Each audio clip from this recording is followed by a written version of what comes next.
appreciate you being here. Late last night and early today, at my direction, the United States Armed Forces conducted an extraordinary military operation in the capital of Venezuela. Overwhelming American military power, air, land, and sea, was used to launch a spectacular assault. And it was an assault like people have not seen since World War II. It was a force against a heavily fortified military fortress in the heart of Caracas to bring outlaw dictator Nicolás Maduro to justice. This was one of the most stunning, effective, and powerful displays of American military might and competence in American history. And if you think about it, we've done some other good ones like the attack on Soleimani,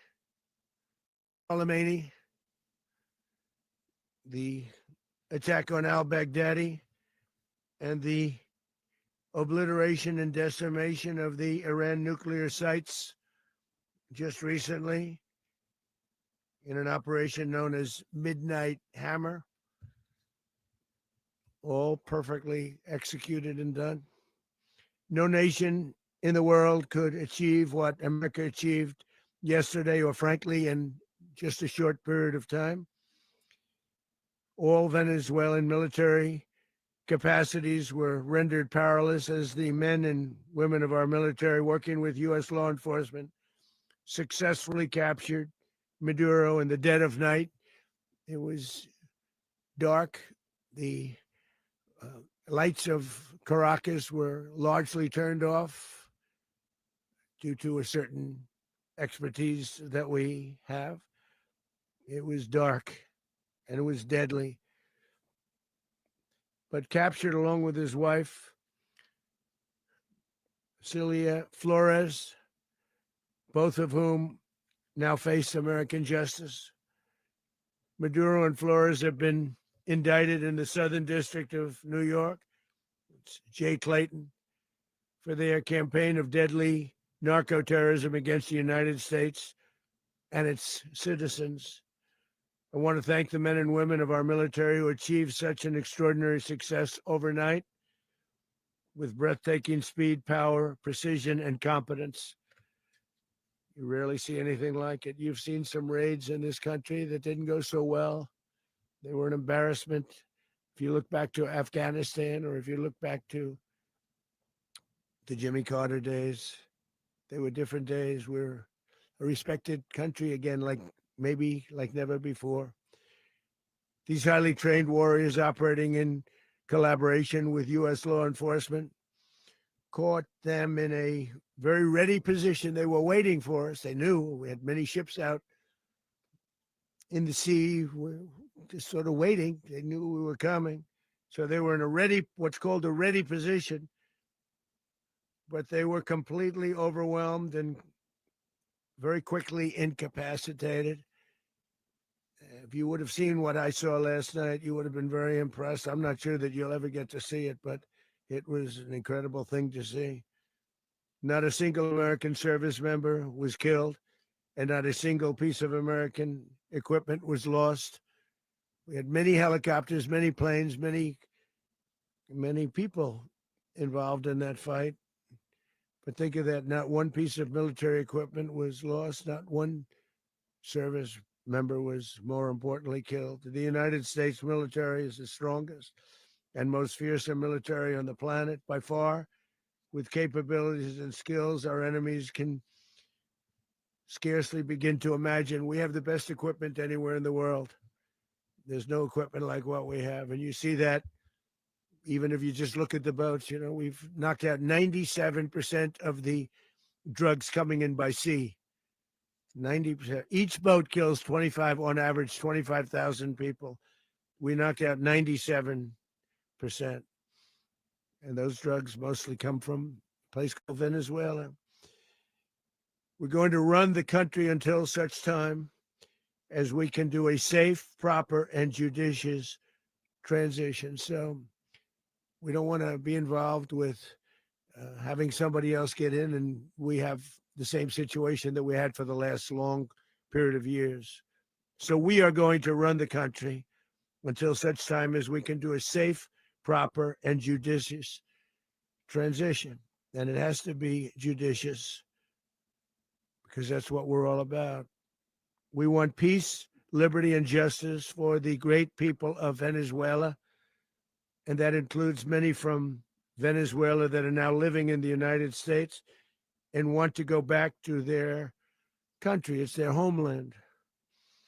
We can't take a chance that somebody else takes over Venezuela that doesn't have the good of the Venezuelan people in mind.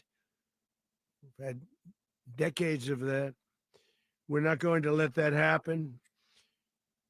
We're there now, and what people don't understand, but they understand as I say this, we're there now, but we're going to stay until such time as the proper transition can take place. So we're going to stay until such time as we're going to run it essentially until such time as a proper transition can take place. As everyone knows, the oil business in Venezuela has been a bust, a total bust for a long period of time. They were pumping almost nothing by comparison to what they could have been pumping and what could have taken place. We're going to have our very large United States oil companies, the biggest anywhere in the world, go in, spend billions of dollars, fix the badly broken infrastructure, the oil infrastructure, and start making money for the country. And we are ready to stage a second and much larger attack if we need to do so. So we were prepared to do a second wave if we needed to do so. We actually assumed that a second wave would be necessary, but now it's probably not. The first wave, if you'd like to call it that, the first attack was so successful, we probably don't have to do a second, but we're prepared to do a second wave, a much bigger wave, actually. This was pinpoint, but we have a much bigger wave that probably won't have to do. This partnership of Venezuela with the United States of America, a country that everybody wants to be involved with because of what we were able to do and accomplish, will make the people of Venezuela rich, independent, and safe. And it will also make the many, many people from Venezuela that are living in the United States extremely happy. They suffered. They suffered. So much was taken from them. They're not going to suffer anymore. The illegitimate dictator Maduro was the kingpin of a vast criminal network responsible for trafficking colossal amounts of deadly and illicit drugs into the United States. As alleged in the indictment, he personally oversaw the vicious cartel known as Cartel de las Solas, which flooded our nation with lethal poison, responsible for the deaths of countless Americans, the many, many Americans, hundreds of thousands over the years of Americans died because of him. Maduro and his wife will soon face the full might of American justice and stand trial on American soil. Right now, they're on a ship. They'll be heading to ultimately New York, and then a decision will be made, I assume, between New York and Miami or Florida. But we have people where the overwhelming evidence of their crimes will be presented in a court of law. And I've seen it. I've seen what we have. It's both horrible and breathtaking that something like this could have been allowed to take place. For many years after his term as president of Venezuela expired, Maduro remained in power and waged a ceaseless campaign of violence, terror, and subversion against the United States of America, threatening not only our people, but the stability of the entire region. And you all saw it. In addition to trafficking gigantic amounts of illegal drugs that inflicted untold suffering and human destruction all over the country, all over, in particular, the United States. Maduro sent savage and murderous gangs, including the bloodthirsty prison gang, Tren de Aragua, to terrorize American communities nationwide. And he did indeed. They were in Colorado. They took over apartment complexes. They cut the fingers off people if they called police. They were brutal, but they're not so brutal now. And I just have to congratulate our military, Pete, and everybody, and our National Guard, because the job that they've done, whether it's in Washington, D.C., where we have a totally safe city, where it was one of the most unsafe cities anywhere in the world, frankly, and now we have no crime in Washington, D.C. We haven't had a killing. We had the terrorist attack a few weeks ago, a little bit of a different kind of a threat, but we haven't had a killing in a long period of time, 6-7 months. We used to have two, on average, 2 a week in Washington, our capital. We don't have that anymore. The restaurants are opening. Everyone's happy. They're walking their daughters. They're walking their children, their wives. They walk to restaurants. Restaurants are opening all over Washington, D.C. So I want to thank the National Guard. I want to thank our military. And I want to thank law enforcement. It's been amazing. And they should do it with more cities. We're doing it, as you know, and we're doing it in Memphis, Tennessee right now, and crime is down. We've just sort of started a few weeks ago, but crime is down now 77%. And the governor of Louisiana called, great person, and he wanted us to help him, as you know, in a certain very nice part of Louisiana. And we have done that. And it was a rough section in Louisiana. And we have done that. And it was a rough section. And we have crime down. I understand it's down to almost nothing already after 2.5 weeks. New Orleans, it's down to almost nothing. And we've only been there for 2.5 weeks. Can't imagine why governors wouldn't want us to help. We also helped, as you know, in Chicago, and crime went down a little bit there. We did a very small help because we had no working ability with the governor. The governor was a disaster and the mayor was a disaster, but it knocked down crime. But we're pulling out of there. When they need us, we'll know. You'll know. You'll be writing about it. And likewise, Los Angeles, where we saved Los Angeles early on, where the head of the police department made a statement that if the federal government didn't come in, we would have lost Los Angeles. That's long after the fires. That's when they had the riots in Los Angeles. We did a great job. Got no credit for it whatsoever, but that's okay. It doesn't matter. We don't need the credit. But we'll be pulling out when they need us. They'll call, or we'll go back if we have to. We'll go back.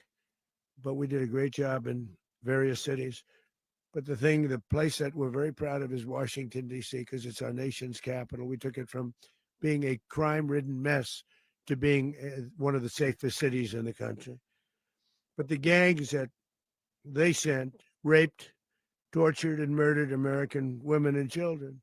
They were in all of the cities I mentioned, Tren de Aragua.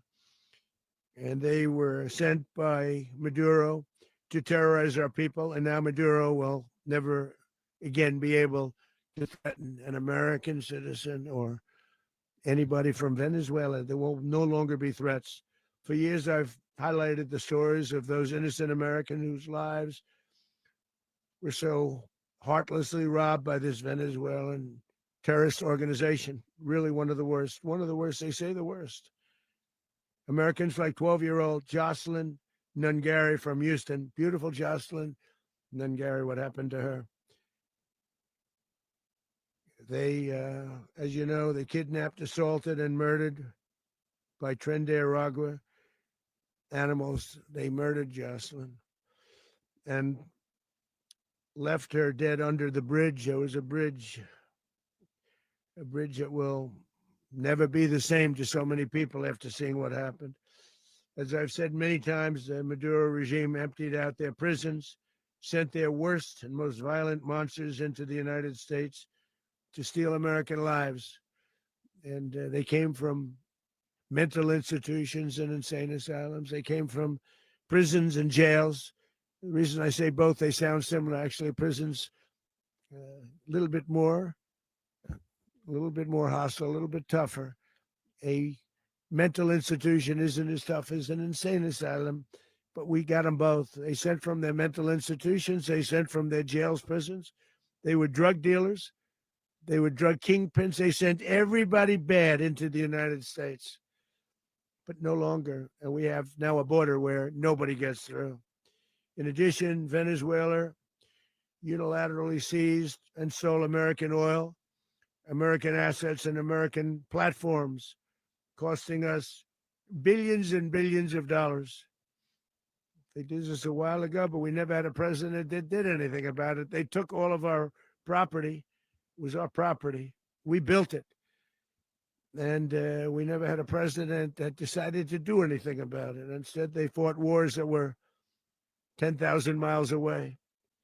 We built Venezuela oil industry with American talent, drive, and skill, and the socialist regime stole it from us during those previous administrations, and they stole it through force. This constituted one of the largest thefts of American property in the history of our country. Considered the largest theft of property in the history of our country.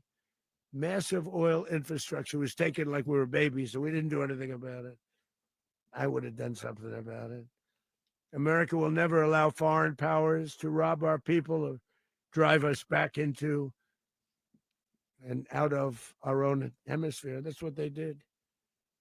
Furthermore, under the now deposed dictator Maduro, Venezuela was increasingly hosting foreign adversaries in our region and acquiring menacing offensive weapons that could threaten U.S. interests and lives. And they used those weapons last night. Potentially in league with the cartels operating along our border. All of these actions were in gross violation of the core principles of American foreign policy, dating back more than 2 centuries, and not anymore. All the way back, it dated to the Monroe Doctrines. And the Monroe Doctrine is a big deal, but we've superseded it by a lot, by a real lot. They now call it the Donroe Document. I don't know. It's Monroe Doctrine. We sort of forgot about it. It was very important, but we forgot about it. We don't forget about it anymore. Under our new national security strategy, American dominance in the Western Hemisphere will never be questioned again. Won't happen. So just in concluding, for decades, other administrations have neglected or even contributed to these growing security threats in the Western Hemisphere. Under the Trump administration, we are reasserting American power in a very powerful way in our home region. And our home region is very different than it was just a short while ago. The future will be, and we did this in my first term. We had great dominance in my first term, and we have far greater dominance right now. Everyone's coming back to us. The future will be determined by the ability to protect commerce and territory and resources that are core to national security. These are core to our national security. Just like tariffs are, they've made our country rich, and they've made our national security stronger than ever before. But these are the iron laws that have always determined global power. And we're going to keep it that way. We will secure our borders. We will stop the terrorists. We will crash the cartels, and we will defend our citizens against all threats, foreign and domestic. Other presidents may have lacked the courage or whatever to defend America, but I will never allow terrorists and criminals to operate with impunity against the United States. This extremely successful operation should serve as warning to anyone who would threaten American sovereignty or endanger American lives. Very importantly, the embargo on all Venezuelan oil remains in full effect. The American Armada remains poised in position, and the United States retains all military options until United States demands have been fully met and fully satisfied. All political and military figures in Venezuela should understand what happened to Maduro can happen to them, and it will happen to them if they aren't just, fair, even to their people. The dictator and terrorist, Maduro, is finally gone in Venezuela. People are free. They're free again. It's been a long time for them, but they're free. America is a safer nation this morning.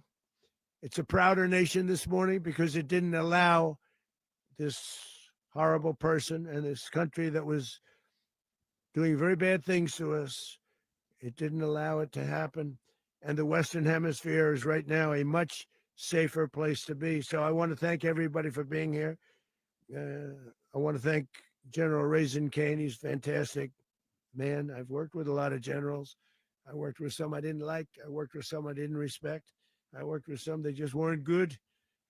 But this guy is fantastic. I watched last night one of the most precise attacks on sovereignty. I mean, it was an attack for justice. And I'm very proud of him. And I'm very proud of our Secretary of War, Pete Hegseth, who I'm going to ask to say a few words. Thank you very much.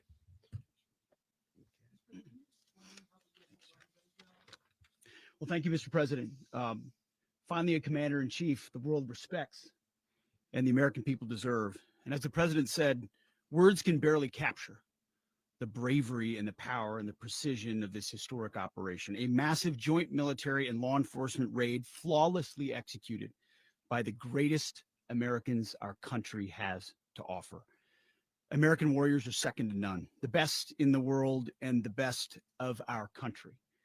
What all of us witnessed last night was sheer guts and grit, gallantry and glory of the American warrior. I'm simply humbled by such men. And I tip my hat to our chairman, Dan Raisin Kane, and all those Americans who stood watch last night. Our warriors are the elite of America. And again, President Trump has your back. No other country on planet Earth, and it's not even close, could pull this kind of operation off. And no other president has ever shown this kind of leadership, courage, and resolve, the most powerful combination the world has ever seen. As the president said, our adversaries remain on notice. America can project our will anywhere, anytime. The coordination, the stealth, the lethality, the precision, the very long arm of American justice, all on full display in the middle of the night. Nicolás Maduro had his chance, just like Iran had their chance, until they didn't and until he didn't. He effed around and he found out. President Trump is deadly serious about stopping the flow of gangs and violence to our country, deadly serious about stopping the flow of drugs and poison to our people, deadly serious about getting back the oil that was stolen from us, and deadly serious about reestablishing American deterrence and dominance in the Western Hemisphere. This is about the safety, security, freedom, and prosperity of the American people. This is America first. This is peace through strength. And the United States War Department is proud to help deliver it. Welcome to 2026. And under President Trump, America is back. I'd like to welcome now our chairman, Chairman Raisin Kane, to give a few more details about the operation. Mr. Chairman. Thank you, Mr. Secretary. Thank you, Mr. President, and good morning. Last night, on the order of the President of the United States and in support of a request from the Department of Justice, as the President said, the United States military conducted an apprehension mission in Caracas, Venezuela, to bring to justice two indicted persons, Nicolás and Cecilia Maduro. This operation, known as Operation Absolute Resolve, was discreet, precise, and conducted during the darkest hours of January 2nd and was the culmination of months of planning and rehearsal, an operation that, frankly, only the United States military could undertake. What I'd like to do this morning is talk to you through some of the preparation and the details without compromising any of our tactics, techniques, and procedures. There is always a chance that we'll be tasked to do this type of mission again. Our interagency work began months ago and built on decades of experience of integrating complex air, ground, space, and maritime operations. While the past 2 decades have honed the skills of our special operations forces, this particular mission required every component of our joint force, with soldiers, sailors, airmen, Marines, and Guardians working in unison with our intelligence agency partners and law enforcement teammates in an unprecedented operation. We leveraged our unmatched intelligence capabilities and our years of experience in hunting terrorists, and we could not have done this mission without the incredible work by various intelligence agencies, including the CIA, NSA, and NGA. We watched, we waited, we prepared, we remained patient and professional. This mission was meticulously planned, drawing lessons from decades of missions over the last many years, many missions over these last many years. This was an audacious operation that only the United States could do. It required the utmost of precision and integration within our joint force. And the word integration does not explain the sheer complexity of such a mission. An extraction so precise, it involved more than 150 aircraft launching across the Western Hemisphere in close coordination, all coming together in time and place to layer effects for a single purpose: to get an interdiction force into downtown Caracas while maintaining the element of tactical surprise. Failure of one component of this well-oiled machine would have endangered the entire mission, and failure is never an option for America's joint force. Those in the air over Caracas last night were willing to give their lives for those on the ground and in the helicopters. Let me talk a little bit about the preparation. After months of work by our intelligence teammates to find Maduro and understand how he moved, where he lived, where he traveled, what he ate, what he wore, what were his pets, in early December, our force was set pending a series of aligned events. Key was choosing the right day to minimize the potential for civilian harm and maximize the element of surprise, and minimize the harm to the indicted personnel, so as the president said, they could be brought to justice. And as the president said earlier today, weather in Venezuela is always a factor this time of the year. And over the weeks through Christmas and New Year's, the men and women of the United States military sat ready, patiently waiting for the right triggers to be met and the president to order us into action. Last night, the weather broke just enough, clearing a path that only the most skilled aviators in the world could maneuver through. Ocean, mountain, low cloud ceilings. But when tasked with a mission, this organization does not quit. At 10:46 p.m. Eastern time last night, the president ordered the United States military to move forward with this mission. He said to us, and we appreciated it, Mr. President, good luck and Godspeed. And those words were transmitted to the entire joint force. Over the course of the night, aircraft began launching from 20 different bases on land and sea across the Western Hemisphere. In total, more than 150 aircraft, bombers, fighters, intelligence, reconnaissance, surveillance, rotary wing were in the air last night. Thousands and thousands of hours of experience were airborne. Our youngest crew member was 20, and our oldest crew member was 49. And there's simply no match for American military might. As the night began, the helicopters took off with the extraction force, which included law enforcement officers, and began their flight into Venezuela at 100 feet above the water. As they approached Venezuelan shores, the United States began layering different effects provided by Spacecom, Cybercom, and other members of the interagency to create a pathway. Overhead, those forces were protected by aircraft from the United States Marines, the United States Navy, the United States Air Force, and the Air National Guard.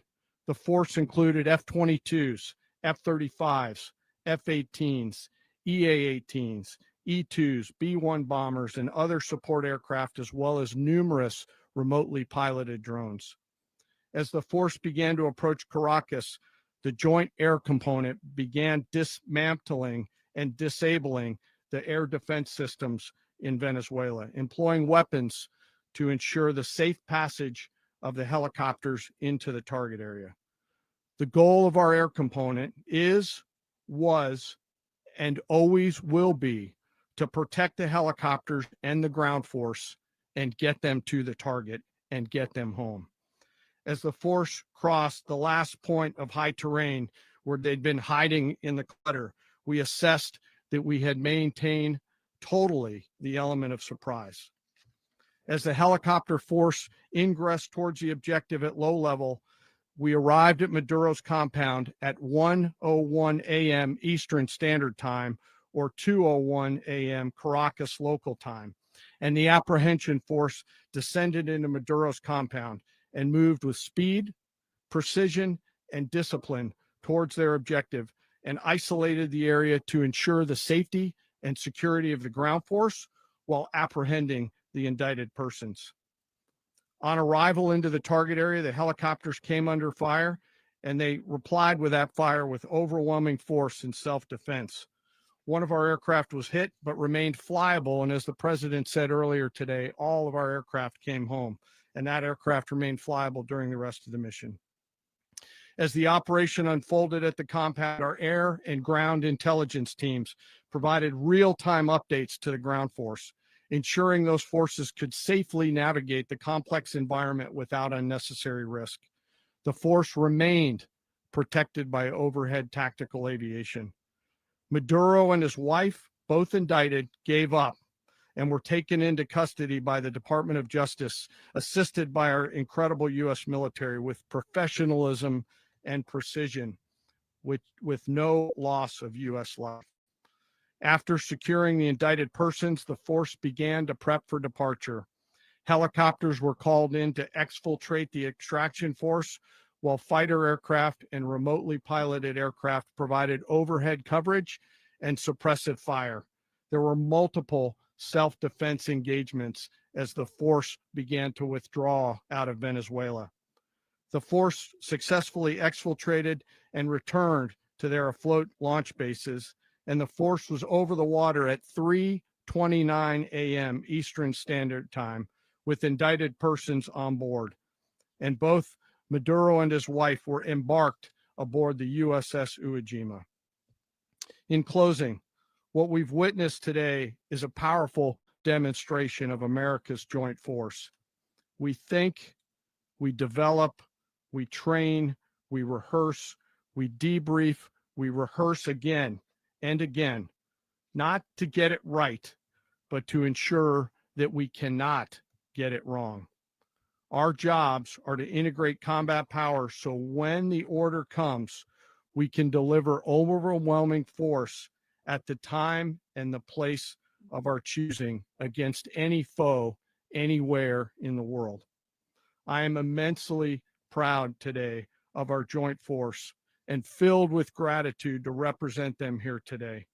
There is simply no mission too difficult for these incredible professionals and the families that stand by them and support them. As we stand here this morning, our forces remain in the region at a high state of readiness, prepared to project power, defend themselves, and our interests in the region. This operation is a testament to the dedication and unwavering commitment to justice and our resolve to hold accountable those who threaten peace and stability. In closing, I want to express my heartfelt gratitude to the brave men and women who executed this mission.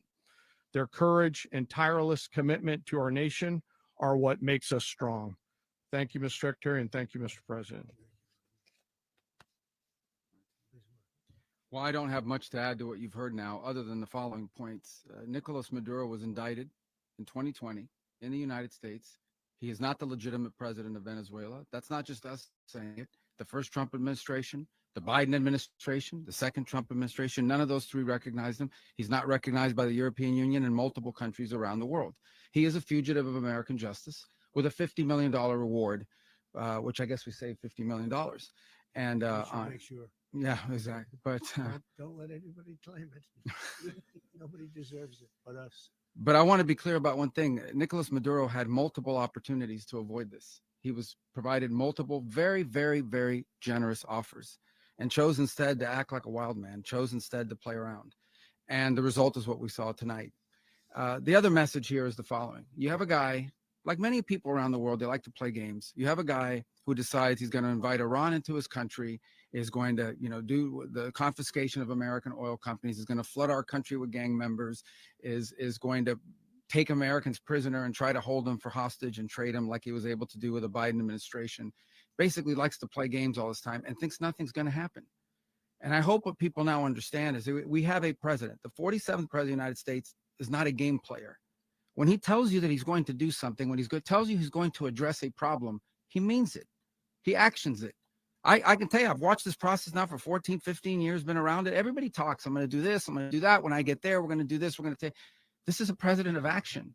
Like, I don't understand yet how they haven't figured this out. And now if you don't know, now you know.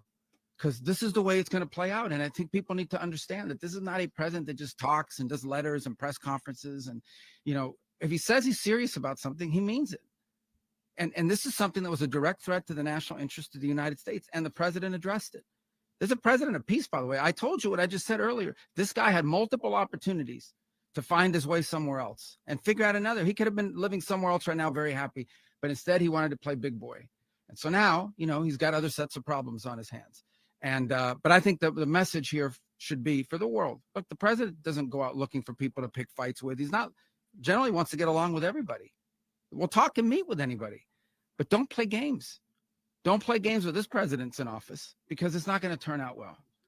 And so I hope that, I guess that lesson was learned last night, and we hope it'll be instructive moving forward.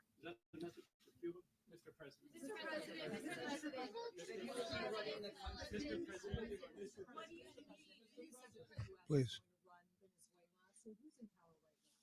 Well, we're going to be running it with a group and going to make sure it's run properly. We're going to rebuild the oil infrastructure, which will cost billions of dollars. It'll be paid for by the oil companies directly.